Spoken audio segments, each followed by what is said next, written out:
Tristan Walker, the founder and CEO of Walker & Company Brands. We aim to make health and beauty simple for people of color. Bevel is the first manifestation of that vision. It really started out of my own frustration of not being able to shave with a lot of the mass market products that exist out there. First solution using multi-blade razors on my skin when I was about 15 years old.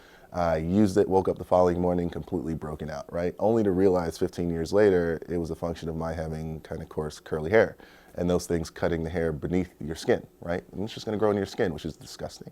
The second way you learn it is at your barber or at the local barber shop. Your barber will use the same electric trimmers he's using on everyone else's hair on your face, right? Which when you think about it, it's disgusting, right? It doesn't cut very close. It's not clean person to person. And then the last way, I did this for 14 years, which is the worst of them all. I put a depilatory cream on my face. Contains all these hazardous, harsh chemicals, stinks up your bathroom, burns your face, but there's no better way, right? And I couldn't use a razor at the time. So I was just frustrated and fed up and felt I had to develop a system to fix these issues pertaining to shaving irritation, razor bumps, etc. And Bevel was born out of that frustration. And also going to these retail locations and having a terrible second-class citizen experience while there. Going to an ethnic aisle that's really a shelf, picking up dirty packaging at the bottom of the shelf with a photo of like a guy from the 50s with jerry curls, right? It's just incredibly frustrating. As long as I've been a consumer, that black ethnic aisle has not changed. And at least what that tells me is, number one, there's complacency, which really is, it shouldn't be there.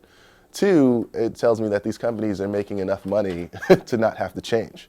And that's where the opportunities for disruption are, when folks do get complacent, and we're here to completely disrupt that. For far too long, we have had other brands not really serve us in the way that I think we deserve. And when I mean us, I mean folks of color, Black, Latino, Asian consumers.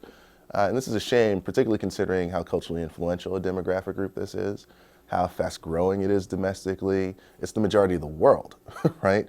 And you think after food and energy and kind of a few other industries out there, health and beauty is fairly significant.